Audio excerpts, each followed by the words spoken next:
Stock price को pull up करना चाहिए। आज के सत्र में करीब 3.5% की गिरावट, और जब जीएसटी रेट रैशनलाइजेशन की बात और अनाउंसमेंट हुई थी तब एफएमसीजी को रिक्वायर्ड पुश तो मिला था, सपोर्ट और बूस्ट मिला था, लेकिन अब रिजल्ट्स के साथ साथ ये क्या हो रहा है और एचयूएल के नंबर्स, एचयूएल के स्टॉक प्राइस में इस गिरावट के पीछे की वजह क्या है, एक बार विस्तार से अभिषेक से जानते हैं। अभिषेक, एचयूएल 3.5 से 4% टूट गया आज। मानसी, बिल्कुल देखिए, कल नतीजे आए थे और नतीजों के बाद हमने देखा था कि शेयर में थोड़ा सा ना पॉजिटिव माहौल दिख रहा था, लेकिन आज शेयर ये गिरावट का शिकार हो रहा है। और इस गिरावट की वजह ये है कि मार्जिन पर दबाव की आशंका के चलते जो ब्रोकरेज हाउसेज हैं वो सतर्क हो गए हैं, और उसमें सबसे आगे जो है वो है गोल्डमैन सैक्स। उसकी रिपोर्ट के आगे हम जिक्र करेंगे। लेकिन कल जो नतीजे पॉजिटिव दिखे भी थे, उसके पीछे की वजह ये थी कि कंपनी को ना एकमुश्त टैक्स गेन हुआ है, वन टाइम टैक्स गेन, उसके चलते नतीजे पॉजिटिव दिखे।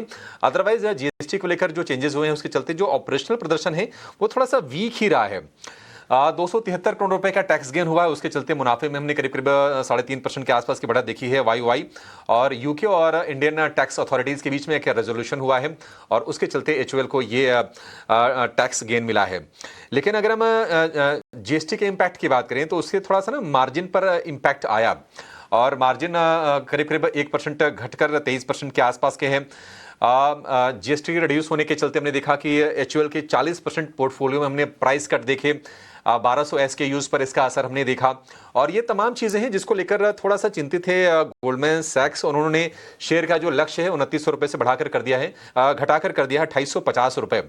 और उन्होंने ये भी कहा है कि Q3 में रिकवरी की उम्मीद तो है, लेकिन जो रिकवरी होगी वो अनुमान से कम रहेगी, इस बात की थोड़ी सी चिंता दिखाई दे रही है।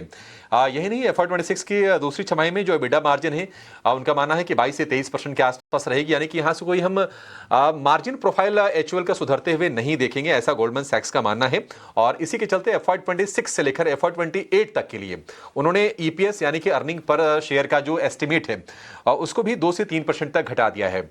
तो गोल्डमैन सैक्स ने तो घटाई है, टारगेट घटाए हैं। हालांकि और भी कुछ ब्रोकरेज हाउसेस की रिपोर्ट है, कोई बहुत ज़्यादा नेगेटिव टोन नहीं है, लेकिन यह है कि हाँ बहुत पॉजिटिविटी बनी दिखाई दे रही है। नुआमा सिटी ने बाई की रेटिंग अपनी बरकरार रखी है। नुआमा के टारगेट हैं 3200 के, सिटी के टारगेट हैं 3000 के। नुआमा ने थोड़े से अपने टारगेट को बढ़ाए हैं। एलारा के अकोमोलेट की रेटिंग है 2780 रुपये के आसपास के टारगेट उन्होंने दिए हैं।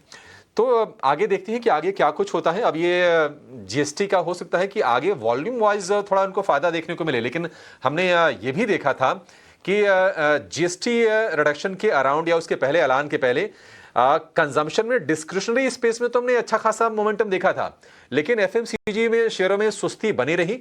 और हम फिर से हम देख रहे हैं कि आज के सारे जो कंजम्पशन शेयर हैं वो थोड़े गिरावट के शिकार हो रहे हैं एचयूएल के साथ साथ में। एचयूएल पर एक जरा व्यू ले लेते हैं गौरव जी। आज हम देख रहे हैं कि कमजोर थोड़ा सा माहौल है अक्रॉस द स्पेस। इक्का दुक्का शेयर हैं निफ्टी एफएमसीजी के जो आपको चलते हुए दिखाई देंगे। आपका क्या व्यू है एचयूएल को लेकर? क्या यहां से फर्दर डाउनसाइड आपको दिखाई दे रही है? यहां से शॉर्ट तो नहीं करना है अब ना? नहीं, अभिषेक, की शॉर्ट करने का तो बिल्कुल भी सवाल पैदा नहीं होता है। स्टॉक की फॉर्मेशन ठीक ठाक है, मिडिल ऑफ द रेंज में ट्रेड भी कर रहा है। अच्छी बात यह है कि कल का जो एक रिवर्सल कैंडल बना था उसके हिसाब से आज नेगेटिविटी आई भी, लेकिन स्टॉक ने आज के सत्र में भी अपना सपोर्ट नहीं ब्रीच किया है। आज का जो लो लगा है शेयर का 247475 रेंज का, वो इसका 200 पीरियड का एक्सपोनेंशियल मूविंग एवरेज का सपोर्ट लेवल बनता है। तो आई थिंक जब तक ये इस लेवल के ऊपर है तब तक शॉर्ट टर्म ट्रेंड भी पॉजिटिव रहेगा, और मीडियम टर्म ट्रेंड तो स्टॉक का ऑलरेडी पॉजिटिव साइड पे ही है। तो अभी फिलहाल इसके अंदर अपनी पोजीशन अगर किसी की है तो वो बने बने रह सकते हैं उसके अंदर।